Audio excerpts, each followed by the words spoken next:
जय Hind defence aspirant. मैं जोश कुमार स्वागत करता हूं आपका एसएससी अड्डा पर, जहां पर आज हम स्पोर्ट्स जीके एफकेट के लिए करेंगे। तो ये हमारे मिशन एफकेट सीरीज चल रही है, तो सभी का वेलकम है।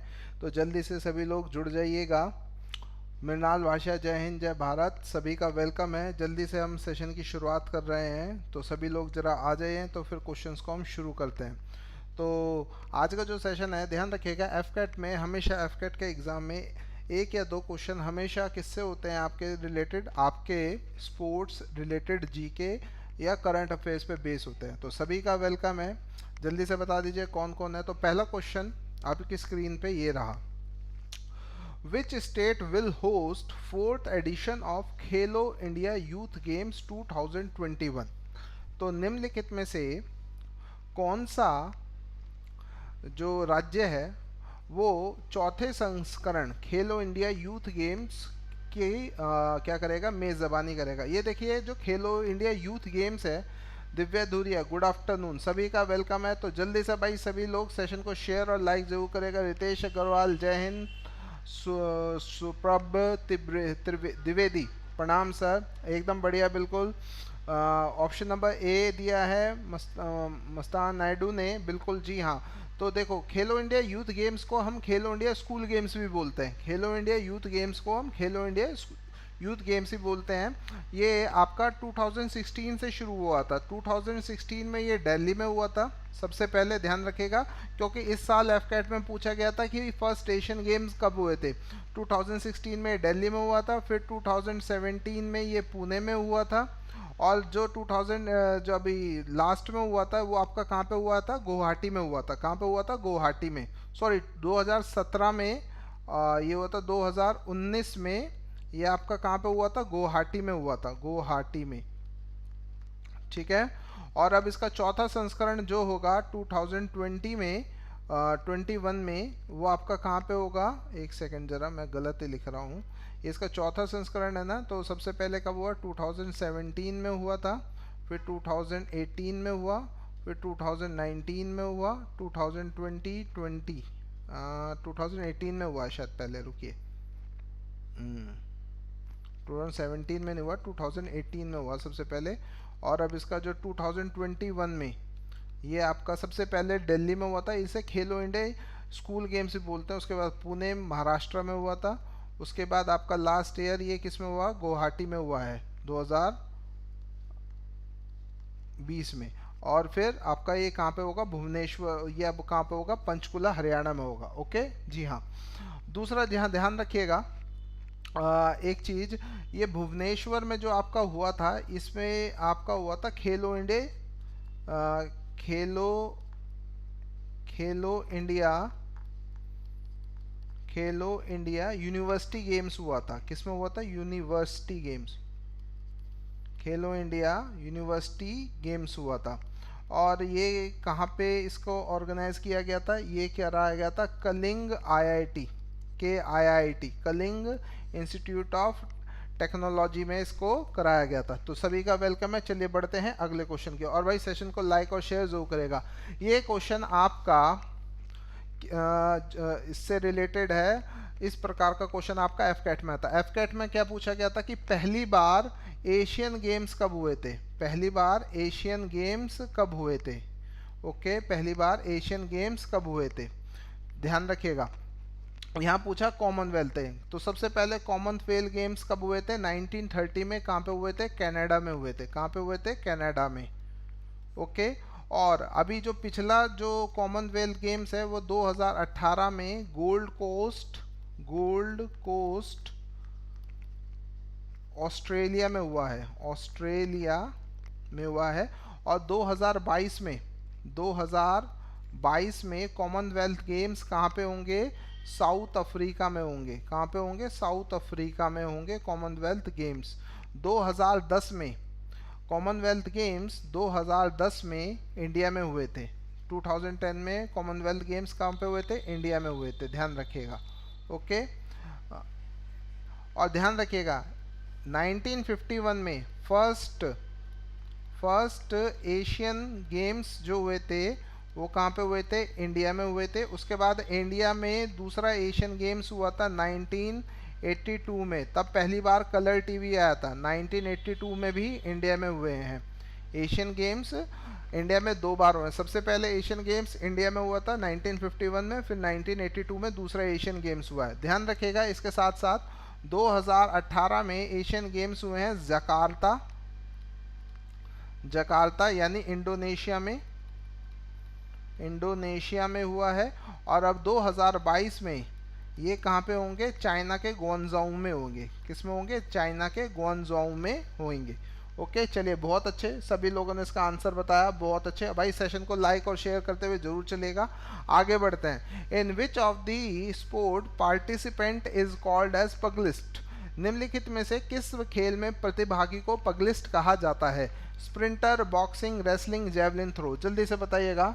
सीडीएस के लिए एक तरीके से है इम्पोर्टेंट, क्योंकि नॉर्मल जीके का है। और भाई सेशन को लाइक और शेयर जरूर करिएगा, सेशन को लाइक और शेयर जरूर करिएगा। किस खेल में प्रतिभागी को पगलिस्ट कहा जाता है? जल्दी से बताइएगा। In which sport is the participant called pugilist? किस खेल में प्रतिभागी को पगलिस्ट कहा जाता है? ओके, जल्दी से बताइएगा। मस्तान नायडू सी, रेसलिंग। एक्चुअली इसका आंसर है बॉक्सिंग। प्रोफेशनल जो बॉक्सर होता है, ओके, जो प्रोफेशनल जो बॉक्सर होता है, ओके, उसे हम पगलिस्ट बोलते हैं। जैसे वीरेंद्र सिंह इंडिया के बॉक्सर रहते हैं। 2008 ओलंपिक्स में इन्होंने ब्रॉन्ज मेडल जीता था। अब ये क्या बन गए? पगलिस्ट बन गए, यानी एक प्रोफेशनल बॉक्सर बन गए हैं। माइक टाइसन भी जिस तरीके से थे, वो भी कहते हैं वो बॉक्सर थे। ध्यान रखिएगा, एक टर्म पूछी जाती है, रोप ए डोप। ये एक टेक्निक है। ये रोप ए डॉप टेक्निक भी आपका किस में यूज होती है? बॉक्सिंग में। ये मैं बताता हूँ रोप ए डॉप टेक्निक क्या है, कि हम अपोनेंट को बताते हैं कि हम राइट आर्म से उसे पंच करने वाले, लेकिन हम स्टांस लेके लेफ्ट का, राइट का लेफ्ट से पंच करते हैं। इसे क्या बोलते हैं? रोप ए डोप। तो ध्यान रखिएगा, रोप ए डोप जो टर्म है ये किससे रिलेटेड है? बॉक्सिंग से रिलेटेड है। और पगलिस्ट जो प्रोफेशनल बॉक्सर होते हैं उसे बोलते हैं पगलिस्ट बोलते हैं। ठीक है, चलिए बढ़ते हैं अगले क्वेश्चन की ओर। अगला क्वेश्चन आपके स्क्रीन पे ये रहा। भारत ने आखिरी बार किस अंतरराष्ट्रीय टूर्नामेंट में स्वर्ण पदक जीता था फुटबॉल में? जल्दी से बताइएगा इस क्वेश्चन का आंसर। ओके, भारत ने आखिरी बार अंतरराष्ट्रीय टूर्नामेंट में फुटबॉल में स्वर्ण पदक कब जीता था? देखिए, हॉकी की बात नहीं हो रही है, फुटबॉल की बात हो रही है। और भाई देखो 31 स्टूडेंट्स आर वाचिंग इट, तो प्लीज़ एक लाइक तो बनता है, ज़रा लाइक ज़रूर करिएगा। भारत ने आखिरी बार अंतरराष्ट्रीय टूर्नामेंट में फुटबॉल में स्वर्ण पदक कब जीता था? जल्दी से बताइएगा। Okay, very good, very good. जल्दी से इस क्वेश्चन का आंसर बताइएगा। When did India win gold medal in football in an international tournament last? तो एशियाड 51, एशियाड 62। अगर मैं एशियन गेम्स की बात करूं तो 1962 में इंडिया ने गोल्ड मेडल जीता था। ठीक है, एशियन गेम्स में। एशियन गेम्स को शॉर्ट फॉर्म में एशियाड भी बोला जाता है। और वैसे इसका आंसर क्या होगा आपका? इसका आंसर होगा 1985 south Asia games. 1985 south Asia games इसका आंसर होगा। अभी हाल ही में साउथ एशिया गेम्स हुए हैं 2019 में। 2019 में कहाँ पे हुए हैं? काठमांडू में हुए हैं। कहाँ पे? काठमांडू। और इसमें 7 कंट्रीज भाग लेती हैं। काठमांडू में हुए हैं, नेपाल। ध्यान रखिएगा, आपका चाहे एशियन गेम्स हो या फिर आपका साउथ एशियन गेम्स हो, ओके, साउथ एशियन गेम्स हो, दोनों में ही 7 कंट्रीज पार्टिसिपेट करती हैं। दोनों में ही कितनी कंट्रीज पार्टिसिपेट करती हैं? 7 कंट्रीज है मेंबर। ध्यान रखिएगा, ये एसएससी में एक बार क्वेश्चन पूछा गया था कि एशियन गेम्स में कितनी कंट्रीज होती है। तो एशियन गेम्स हो या साउथ एशियन गेम्स हो, दोनों में ही 7 कंट्रीज पार्टिसिपेट करती है। ओके, तो इसका आंसर है 1985 साउथ एशियन गेम्स। जी हाँ, बिल्कुल सभी लोगों ने इसका आंसर सही दिया है। चलिए बढ़ते हैं अगले प्रश्न की ओर। In which game putting is used? किस गेम में पुटिंग शब्द संबंधित है? चेस, हॉकी, गोल्फ या बिलियर्ड्स? जल्दी से बताइएगा। In which games the putting word is used? Putting शब्द कौन से खेल में उपयोग किया जाता है? चेस, हॉकी, गोल्फ या बिलियर्ड्स? जल्दी से इस क्वेश्चन का आंसर बताइएगा। और भाई सेशन को लाइक और शेयर करते हुए ज़रूर चलिएगा। ओके, जल्दी बताओ। दिव्या धुरिया, बिल्कुल बिल्कुल, हाँ काठमांडू में ही सार्क का हेडक्वार्टर है। जी हाँ बिल्कुल, काठमांडू में ही सार्क का हेडक्वार्टर है। ओके, जल्दी से बताइए, इन पुटिंग का उपयोग किन खेलों में किया जाता है? तो ये किस में किया जाता है? आपका गोल्फ में किया जाता है। किस में किया जाता है? गोल्फ। और ध्यान रखिएगा, गोल्फ से रिलेटेड रोहन वर्मा ने इसका सही आंसर दिया है, भाग्यश्री ने भी इसका सही आंसर दिया है। गोल्फ से संबंधित एक कप है राइडर कप। कई बार ये क्वेश्चन पूछा गया कि राइडर कप कौन से स्पोर्ट्स से रिलेटेड है, तो गोल्फ से रिलेटेड है। किससे रिलेटेड है? गोल्फ से। और टाइगर वुड्स ये विश्व के नंबर 1 गोल्फ खिलाड़ी, अमीरों का गेम कहा जाता है। ओके, इसमें एक शब्द और यूज किया जाता है, टी शब्द भी गोल्फ से ही रिलेटेड है। टी शब्द भी आपका किससे रिलेटेड है? गोल्फ से रिलेटेड भी है। ओके, चलिए बढ़ते हैं आगे अगले क्वेश्चन की ओर। Who was the first centurion in Indian cricket? भारत में क्रिकेट में पहला सेंचुरियन कौन था? सी के नायडू, लाला अमरनाथ, वीनू मांकड़, मंसूर अली पटौडी यानी सैफ अली खान के पिताजी।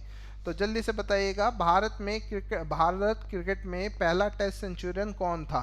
ओके बिल्कुल दिव्या बेटा को, अगर मैं किसी का कमेंट नहीं देख पा रहा हूँ तो सॉरी उसके लिए, लेकिन भाई आप लोगों को पहले सेशन और शेयर और लाइक ज़रूर करना पड़ेगा। बहुत अच्छे अच्छे क्वेश्चन कराता हूँ, ध्यान रखिएगा। आप इन सेशन को करेंगे तो डेफिनेटली आपको एफकेट के एग्ज़ाम में बहुत फ़ायदा होगा। देखिए, आपको केवल आधा घंटा देना, आधे घंटे में मैं 10 या 12 या 15 क्वेश्चन कराऊंगा हमेशा, लेकिन इन 10-12 क्वेश्चन को मैं बहुत चुन चुन के आपके लिए लाता हूँ। जल्दी से बताइएगा, क्वेश्चन नंबर 6 का क्या बताया? ए, Arpita Nayak, C K Naidu was the first test player. C K Naidu was the first test player. अच्छा, सी के नायडू पे भी एक अवार्ड है, बीसीसीआई देता है, बीसीसीआई अवार्ड देता है। सी के नायडू, कर्नल सी के नायडू, कर्नल थे, कर्नल सी K Naidu life time achievement award, life time achievement award देते हैं। और इस वक्त 2020 में ये किसे मिला है? के श्रीकांत को मिला है। किसको मिला है? कृष्णमाचारी श्रीकांत को सी के नायडू अवार्ड मिला है। इसका आंसर है लाला अमरनाथ। इस क्वेश्चन का आंसर क्या है? लाला अमरनाथ इसका आंसर है। ओके, मोहिंदर अमरनाथ के पिताजी लाला अमरनाथ भारत के पहले टेस्ट सेंचुरियन थे। ओके ओके भी बिल्कुल सच, जो छत्तीसगढ़ के चीफ मिनिस्टर साहब हैं उन्होंने बिल्कुल आंसर सही दिया है, आप सोच विचारे मत, बिल्कुल सही दिया है। सी के नायडू ट्रॉफी भी होती है। इसी तरीके से एक और हमारे बहुत अच्छे प्लेयर थे, पॉली उमर गिर, इनके ऊपर भी एक अवार्ड है, पॉली उमर गिर अवार्ड। ये इंटरनेशनल क्रिकेट में जो अच्छा परफॉर्म करता है उसे दिया जाता है। और ये इस वक्त इसे मिला जसप्रीत बुमराह को मिला है। ठीक है, तो आई होप आप लोगों ने नोट कर लिया होगा। ओके, आप लोगों ने नोट कर लिया होगा। और भाई सेशन को लाइक और शेयर ज़रूर करिएगा, ज़रा फटाफट जल्दी से सेशन को लाइक और शेयर करते हुए ज़रूर चलेगा। देखो अभी भी 23 लाइक्स हैं, तो प्लीज़ पहले लाइक कर दो। ओके, कोई बात नहीं प्रगति मिश्रा, देखो यहाँ पे गलती हो जाए तो कोई बड़ी बात नहीं, एग्जाम में नहीं होनी चाहिए, और गलती करने से ही सीखते हैं, तो बी पॉजिटिव ऑलवेज। चलिए बढ़ते हैं अगले क्वेश्चन की ओर। बीमर शब्द, ये तो भारत के किसी भी बच्चे से पूछो तो बता देगा बीमर का मतलब क्या होता है। ओके, जी हाँ बिल्कुल बिल्कुल, जल्दी से बताइएगा बीमर शब्द का प्रयोग किस में किया जाता है? ये शोएब अख्तर, ओहो मेरे मुंह से आंसर निकल गया। शोएब अख्तर यानी फास्ट बॉलर अक्सर होता है, फास्ट बॉलर से अक्सर बीमर निकलती है, क्योंकि जब वेस्ट पे यानी कमर की ऊंचाई तक सीधी अगर बॉल आती है तो उसे हम बीमर बोलते हैं। उसे हम क्या बोलते हैं? बीमर बोलते हैं। श्वेता कुमारी गुड आफ्टरनून बेटा जी। तो बीमर जो शब्द है वो आपका किससे जुड़ा हुआ है? क्रिकेट से जुड़ा हुआ है। किससे जुड़ा हुआ है? क्रिकेट से जुड़ा हुआ है बीमर शब्द। ओके, जी हाँ बिल्कुल, सभी लोगों ने इसका आंसर सही दिया है, बिल्कुल। ओके बिल्कुल जगन्नाथ साहब धन्यवाद। चलिए आगे बढ़ते हैं अगले प्रश्न की ओर। थॉमस कप किससे रिलेटेड है? आंसर दीजिए। टेनिस से रिलेटेड है, क्रिकेट से रिलेटेड है, बास्केटबॉल से संबंधित है, या बैडमिंटन से संबंधित है? थॉमस कप जो है वो किससे रिलेटेड है? जल्दी से बताइएगा। Thomas Cup is related to which sport? Tennis, cricket, basketball और बैडमिंटन। और ध्यान रखिएगा, कल मेरा एसएससी अड्डा पर ही टुमारो 4 PM मेरा एक सेशन है जिस पे मैं सारे संविधान संशोधन कराऊंगा, इम्पॉर्टेंट कॉन्स्टिट्यूशनल अमेंडमेंट कराऊंगा। ओके, अमेंडमेंट अमेंडमेंट कराऊंगा, इंपॉर्टेंट कॉन्स्टिट्यूशनल अमेंडमेंट कराऊंगा, कल मेरा सेशन होगा है, कल 4 बजे बिल्कुल। तो ये आप बैडमिंटन से बता रहे हैं, एक्चुअली जो थॉमस कप है वो आपका टेनिस से रिलेटेड है, ठीक है, किससे रिलेटेड है, टेनिस से रिलेटेड है। Okay, Thomas cup, Thomas cup जो है आपका किससे रिलेटेड है, एक बार मेरे को भी थोड़ा कंफ्यूजन हो गया। थॉमस कप जो है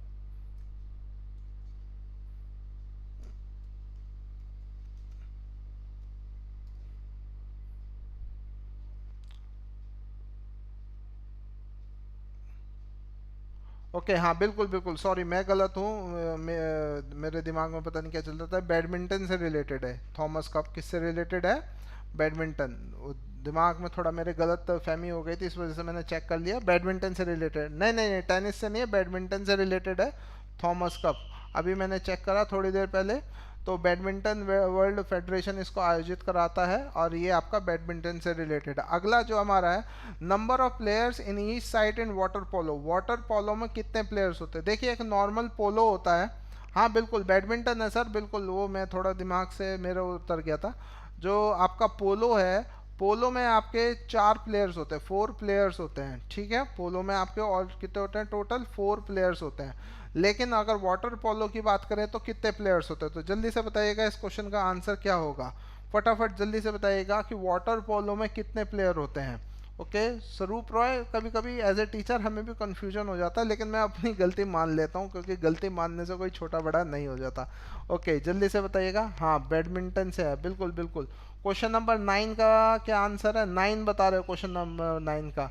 ओके ओके, तो 7 जो मृणाल भाषा ने बताया, जो कि बिल्कुल सही है, कि जो वाटर पोलो होते हैं उसमें कितने होते हैं, 7 मेंबर्स होते हैं, कितने होते हैं पार्टिसिपेंट, 7। चलिए अगला क्वेश्चन, अंतरराष्ट्रीय ओलंपिक समिति का मुख्यालय कहाँ पे है, ठीक है, तो देखो इटली की राजधानी है रोम, ठीक है, रोम में किसका हेडक्वार्टर है, फूड एंड एग्रीकल्चर ऑर्गेनाइजेशन का हेडक्वार्टर है। फ्रांस की राजधानी है पेरिस, पेरिस में किसका हेडक्वार्टर है, पेरिस में आपका हेडक्वार्टर है यूनेस्को का। ओके, उसके बाद बेल्जियम, बेल्जियम की राजधानी ब्रुसेल्स है, ब्रुसेल्स में किसका हेडक्वार्टर है, नाटो का। और स्विट्जरलैंड की राजधानी बर्न है, स्विट्जरलैंड की राजधानी बर्न है, और बर्न में मेरे ख्याल से ध्यान नहीं आ रहा किसी का हेडक्वार्टर है। तो अंतर्राष्ट्रीय ओलंपिक समिति का मुख्यालय कहाँ पे है, ओके, तो अंतर्राष्ट्रीय ओलंपिक समिति का जो मुख्यालय है बेटा वो आपका इटली में ही है। ओके, वो कहाँ है, इटली यानी रोम में ही है। चलिए आगे बढ़ते हैं, अगला क्वेश्चन, हाँ इसका आंसर थोड़ा वो था, चलो बिल्कुल, रोलैंड, रोलैंड ग्रोस टाइटल किस नाम से जाना जाता है, रोलैंड गैरोस जो टाइटल है उस किस नाम से जाना जाता है। देखिए सबसे पहले पूरे साल में सबसे पहले ऑस्ट्रेलियन ओपन होता है, ऑस्ट्रेलियन ओपन के बाद आपका फ्रेंच ओपन होता है, फ्रेंच ओपन के बाद आपका यूएस ओपन होता है, यूएस ओपन के बाद आपका विंबलडन होता है, विंबलडन होता है, ठीक है। तो जो आपका फ्रेंच ओपन है ना, ये ध्यान रखिएगा, ये क्ले पे खेला जाता है, किस पे खेला जाता है, क्ले पे, मिट्टी पे खेला जाता है। और विंबलडन जो है आपका ये घास पर खेला जाता है, यानी ग्रास पे खेला जाता है, पहली बात तो ये ध्यान रखिएगा।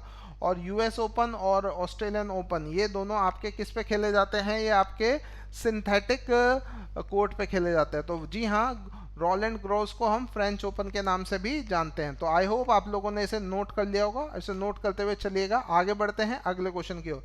हॉपमैन कप ये किससे रिलेटेड है, tennis, football, badminton and hockey. वो जो पीछे मैं गलती कर रहा था ना थॉमस कप और हॉपमैन कप में, वो इस कारण कर रहा था, इस क्वेश्चन के कारण।